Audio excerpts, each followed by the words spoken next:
Assalamualaikum warahmatullahi wabarakatuh. Perkenalkan, kami dari kelas 2D Penyuluhan Peternakan dan Kesejahteraan Hewan. Baiklah, perkenalkan nama saya Mulki Ahmadi. Saya akan menjelaskan mengenai testis. Perkenalkan, nama saya Muhammad Suradi. Nah, di sini saya akan menjelaskan epididymis. Baik, perkenalkan nama saya Nur Firza Arifah. Baik, di sini saya akan menjelaskan tentang vas deferens.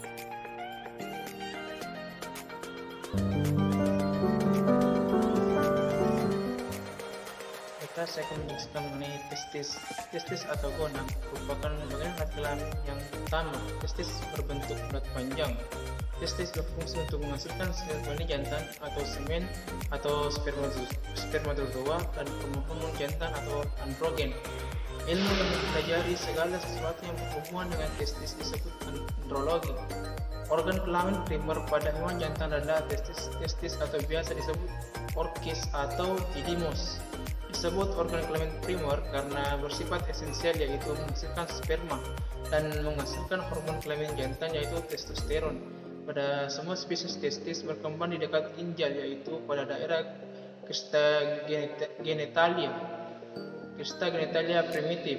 Pada mamalia, testis mengalami penurunan yang cukup jauh, sedangkan pada kebanyakan spesies berakhir pada skrotum. Testis akan rusak bila suhunya sama dengan suhu tubuh. Hewan yang tidak mengalami penurunan testis ke dalam skrotum atau yang mengalami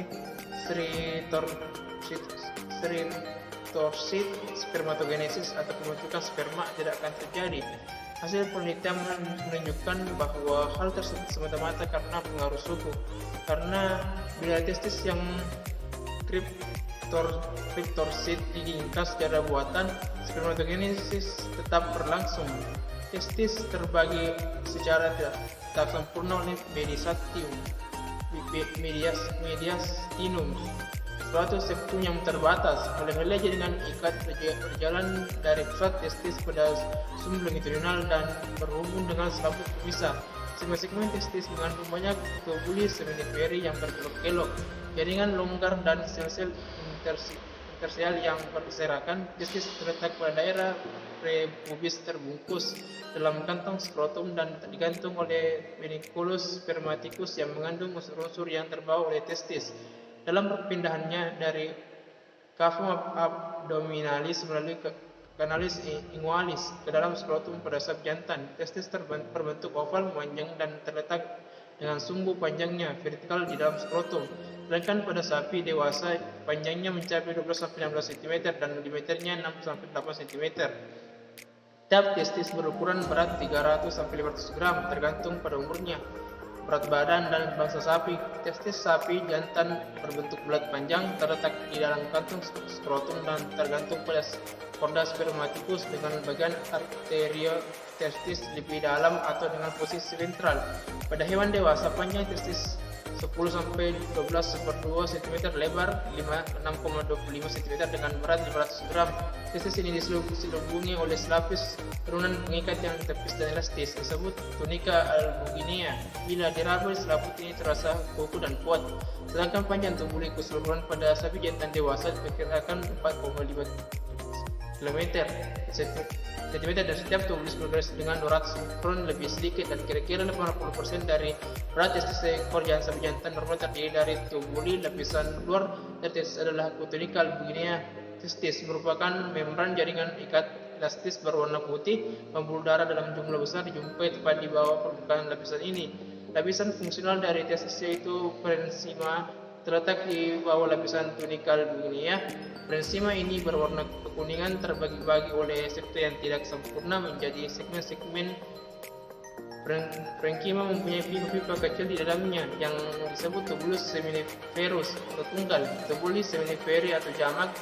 Tubulus seminiferi berasal dari primary sex core yang berisi sel-sel benih atau germ cells, spermatogenea, dan sel-sel pemberi makan, yaitu sel-sel troli. Sel-sel troli berukuran lebih besar dengan jumlah lebih sedikit daripada spermatogenea. Selanjutnya adalah fungsi testis. Fungsi testis ada dua, yaitu sebagai tempat yang menghasilkan hormon seks jantan yaitu androgen atau testosteron. Sel-sel insitual dari Ledik atas pengaruh ICSH menghasilkan hormon kelamin jantan yaitu hormon testosteron atau androgen yang terdapat di dalam jaringan pengikat di antara tubulus seminiferosa. Yang kedua itu sebagai penghasil gamet jantan disebut spermatozoa. Spermatozoa dihasilkan di dalam tubulus seminiferi atas pengaruh FSH. Tubulus tersebut sangat berliku-liku pada jantan yang lebih tua. Spermatogenia tumbuh menjadi spermatosit primer yang setelah pembelahan meiosis pertama tumbuh menjadi spermatosit sekunder haploid. Selanjutnya spermatosit sekunder haploid tumbuh menjadi spermatid yang setelah mengalami sederetan transformasi disebut spermiogenesis. Kemudian tumbuh menjadi sel sperma yang terdiri atas sebuah kepala, sebuah bagian tengah atau tubuh serta sebuah bagian ekor. Assalamualaikum warahmatullahi wabarakatuh. Nama saya Muhammad Suradi. Pada kesempatan kali ini saya akan membahas mengenai epididymis. Epididymis adalah suatu struktur yang memanjang yang bertahap rapat dengan testis.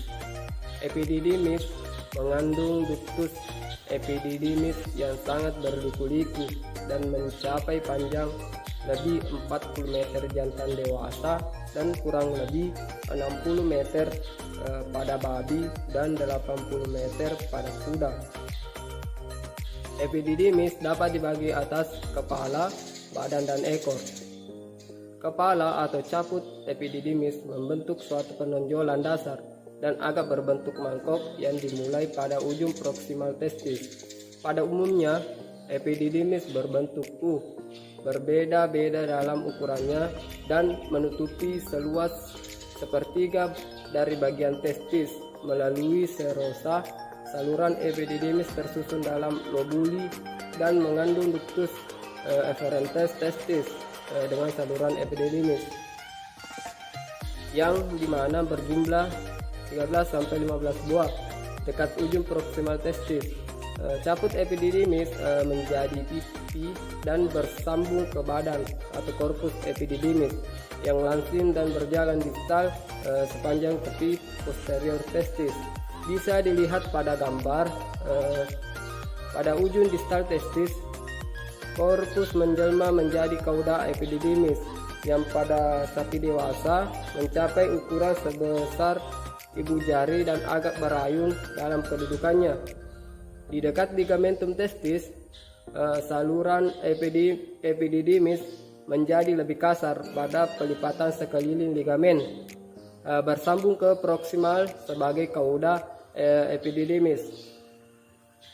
Caput epididymis nampak pipih di bagian apeks testis. Terdapat 12-15 buah saluran kecil, vasa efferentia, yang menyatu menjadi satu saluran. Korpus epididymis memanjang dari apeks menurun sepanjang sumbu memanjang testis yang merupakan saluran tunggal yang bersambungan dengan kauda epididymis. Panjang total dari epididymis diperkirakan mencapai 34 meter pada babi dan kuda. Lumen kauda epididymis lebih lebar daripada lumen korpus epididymis. Struktur dari epididymis dan saluran eksternal lainnya, vas deferens dan uretra, adalah serupa pada saluran reproduksi betina. Tunika serosa di bagian luar diikuti dengan otot daging yang licin pada bagian tengah dan lapisan paling dalam adalah epitelial yang bisa dilihat pada gambar. Epididymis mamalia yang merupakan alat kelamin aksesori dinamik tergantung pada androgen testicularis untuk memelihara status diferensiasi. Epitel terdiri dari sejumlah 8-25 ductuli efferentes dan ductus epididymis yang panjangnya berliku-liku. Secara makroskopik, epididymis terdiri dari kepala, badan, dan ekor yang terbungkus oleh tudica albuginea tebal yang terdiri dari jaringan ikat pekat tidak teratur dibalut oleh lapis visceral tunica vaginalis. Pada kuda jantan, tunica albuginea memiliki sedikit sel otot polos yang tersebar di dalamnya. Menurut Toeliher, 1181, fungsi dari epididymis ada empat, yaitu sebagai berikut. Yang pertama, transportasi. Transportasi adalah massa spermatozoa dialirkan dari red testis ke dalam ductus efferens oleh tekanan cairan dan spermatozoa dalam testis secara tepat bertambah banyak. Perpindahan spermatozoa dibantu oleh gerakan silia dan gerakan peristaltik dari muskulatur pada dinding ductus epididymis. Dan yang kedua yaitu konsentrasi, yang dimana konsentrasi merupakan tempat yang berada di dalam ductus epididymis cairan testis yang menjadi medium massa spermatozoa. Airnya diserap oleh epitel dinding epididymis. Sesampainya di bagian ekor, konsentrasi sperma itu menjadi sangat tinggi. Dan yang ketiga, maturasi, yang dimana maturasi adalah pemasakan atau pendewasaan spermatozoa.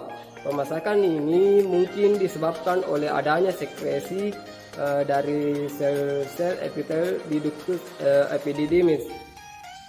Dan yang terakhir yaitu yang keempat, bagian ekor dari epididymis merupakan tempat penimbunan sperma yang utama, karena disinilah yang cocok untuk penghidupan spermatozoa yang masih belum bergerak. Pada kondisi ini, di dalam kauda epididymis adalah optimal untuk mempertahankan kehidupan sperma yang berada dalam keadaan metabolisme sangat minim.